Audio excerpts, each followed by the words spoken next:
Halo Indomax, Indo Magazines. Indonesia memiliki beberapa jenis pasukan elit, mulai dari Angkatan Darat, Laut, dan Udara. Dari Kopassus yang telah memiliki banyak pengalaman di medan laga, Kopaska dan Jaka yang mahir bertempur di wilayah perairan, Kopsus, pasukan elit baru yang terbentuk dari gabungan 3 matra, hingga Denharin atau Detasmen Harimau, pasukan melegenda yang jejak-jejaknya pun seakan tak dapat ditelusuri oleh siapapun. Sudah banyak yang menceritakan perjuangan dan ketangguhan pasukan khusus suatu militer saat bertugas di medan pertempuran, bos. Dan kali ini, admin akan membahas sedikit tentang kisah salah satu pasukan elit TNI yang diakui dan pernah diwaspadai oleh dunia ini. Pasukan elit ini berasal dari matra Angkatan Udara, yaitu Paskas atau Kopaskas, singkatan dari Komando Pasukan Khas Angkatan Udara. Ciri khas yang dimiliki oleh Paskas terletak pada kemampuan personel pasukan dalam mengendalikan bandara atau pangkalan udara. Tugas utama Paskas adalah menjaga pangkalan udara dan semua asetnya. Dalam peperangan, tugas utama mereka juga menguasai pangkalan udara lawan dan kemudian mengoperasikannya sendiri. Dan wajib kalian tahu nih bos, bahwa Paskas adalah satu-satunya pasukan elit TNI yang bisa mengoperasikan bandara atau pangkalan udara. Hal itu dikarenakan mereka telah mendapat pelatihan pengoperasian pangkalan udara secara memadai. Dan kali ini ada sebuah kisah menarik, ketika pasukan dari Australia pun dibuat terkagum-kagum karena kehebatan sepak terjang dari pasukan elit TNI Angkatan Udara ini. Dikutip dari beberapa sumber berita berikut, salah satunya yaitu gridhot.id, tentang Paskas TNI AU yang ditakuti oleh pasukan Australia.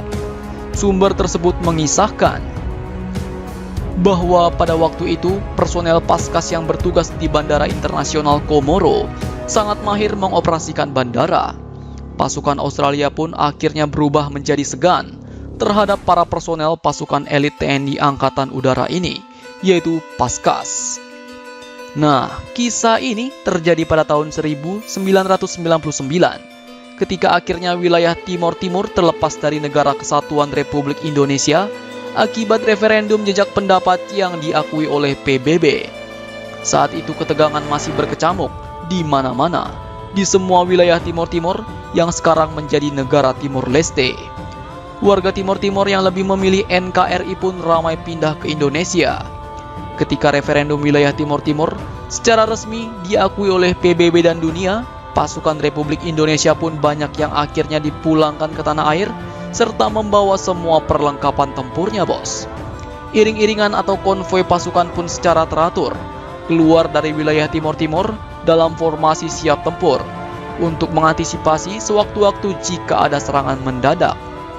Pasukan Paskas pun menjadi pasukan yang paling terakhir yang dipulangkan ke tanah air Indonesia. Saat itu terdapat personel pasukan Paskas yang berada di Bandara Komoro, daerah Timor Timur. Mereka bertugas untuk mengendalikan dan mengamankan bandara karena para operator sipil bandara Komoro dievakuasi ke Kupang, Nusa Tenggara Timur. Ketegangan pun akhirnya terjadi ketika sebuah pesawat Hercules C-130 milik Angkatan Udara Australia pada tanggal 20 September 1999 mendarat di Bandara Komoro, yang notabene saat itu sedang dikuasai oleh Paskas TNI Angkatan Udara. Pesawat itu pun ternyata berisi pasukan multinasional, yaitu The Internal Force of East Timor, atau disebut juga dengan pasukan Interfet. Pasukan Interfet ini dipimpin langsung oleh pasukan khusus Australia, dan mereka datang untuk melancarkan operasi stabilitas keamanan di daerah Timor Timur. Tak disangka-sangka, ternyata saat keluar dari pesawat, bukannya mereka berbaris rapi untuk melaksanakan briefing upacara ataupun berkoordinasi dengan pasukan TNI Angkatan Udara, tetapi mereka malah langsung berlari dan menyebar, membentuk sebuah perimeter pertahanan dalam kondisi siap tempur. Pada saat itu, bunyi sirine mengaung-ngaung seperti mengisyaratkan sebuah tanda bahaya yang keluar dari dalam pesawat itu. Bisa kalian bayangkan ketika para pasukan Paskas yang secara mendadak melihat kondisi yang tak disangka-sangka tersebut. Dengan mata kepala mereka sendiri, mereka melihat para pasukan Interfet yang sudah siap dalam posisi mengokang senjata siap untuk menembaki siapa saja yang masuk dalam rank tembak mereka. Bahkan dikatakan juga terdapat pasukan Gurkha yang merupakan pasukan elit Inggris yang tergabung dalam Interfet itu juga mulai diturunkan dan dalam kondisi siap tempur. Pasukan Paskas ini pun merasa jengah. Namun sebagai pasukan komando terlatih dan memiliki kemampuan khusus dalam mengoperasikan dan mengamankan bandara, ternyata diam-diam para pasukan Paskas ini pun telah menyiapkan diri secara matang untuk bertempur melawan Interfet sampai titik darah penghabisan jika pasukan Interfet ini melawan. Para personel pasukan Paskas ini berjumlah sekitar 80 orang dan masing-masing personel menyandang senapan di pundak mereka. Dengan jumlah pasukan lebih sedikit, mereka bahkan telah menyiapkan prosedur tempur pelolosan diri sambil melawan dengan cara memilih 10 personel yang paling militan. Cara kerja dari sistem ini yaitu ketika induk pasukan Paskas sedang bertempur melawan pasukan Interfet, ke-10 personel itu akan meloloskan diri dengan cara berlari long march untuk menempuh jarak ratusan kilometer sambil bertempur menuju ke perbatasan di wilayah ancaman musuh.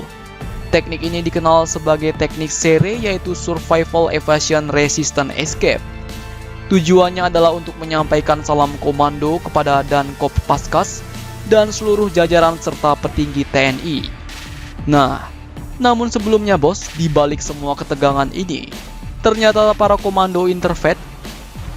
pasukan Interfet mendapatkan info yang berbeda tentang kondisi lapangan di Bandara Komoro dan Kota Dili. Dalam kondisi tegang tersebut, para pasukan Interfet ini sebenarnya juga sedang bingung. Karena informasi awal sebelum mereka diberangkatkan, mereka mendapatkan informasi bahwa Kota Dili sedang panas dan membara dan dikuasai oleh para milisi Timur Timur. Namun faktanya ternyata tidaklah seperti itu. Milisi memang masih ada di Timur Timur, namun bandara dikuasai dan dikendalikan oleh pasukan khusus TNI yaitu Paskas. Bahkan para pasukan Interfet ini tugas awalnya adalah mengendalikan Bandara Komoro serta mengamankan atau melucuti senjata para personel atau milisi yang berada di tim-tim dan tembak mati bagi siapapun yang melawan. Dan bukannya untuk langsung menghadapi pertempuran seperti ini bos. Mereka pun kaget ketika keluar dari pesawat melihat sejumlah pasukan bersenjata lengkap dan berseragam dan secara profesional mengatur serta mengendalikan Bandara Udara Komoro. Dan mungkin terbersit di hati mereka, dari manakah pasukan asing yang profesional ini? Apakah mereka pasukan khusus dari negara lain yang telah mendarat duluan? Dan ketika mereka telah menyadari bahwa pasukan profesional ini adalah pasukan khas Angkatan Udara dari TNI Angkatan Udara, mereka pun akhirnya membatalkan misi awal mereka untuk melucuti personel bersenjata yang mereka temui. Karena terlihat di depan mata mereka bahwa pasukan khas TNI AU ini juga dalam kondisi siap tempur. Bahkan keahlian Paskas TNI AU dalam mengendalikan bandara ini membuat para pasukan Australia pun merasa segan. Karena pada waktu itu, diketahui oleh para pasukan dari Australia ini hanya pasukan terlatih SAS-lah atau Special Air Service dari pasukan elit Inggris lah yang memiliki kemampuan dalam mengendalikan bandara. Dan karena kemampuan Paskas ini, mereka telah terlihat bahwa kemampuan Paskas setara dengan kemampuan dengan pasukan elit Inggris yaitu SAS atau Special Air Service.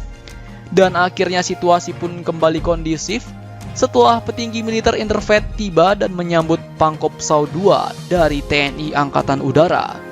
Nah, seperti itulah kisah di mana pasukan Australia pun segan ketika berhadapan dengan pasukan khas TNI Angkatan Udara, yaitu pasukan elit Indonesia. Nah, jadi bagaimana menurut kalian? Dan untuk mendapatkan info-info greget seputar kisah militer atau info militer dunia maupun internasional, jangan lupa subscribe Indomax Indo Magazines.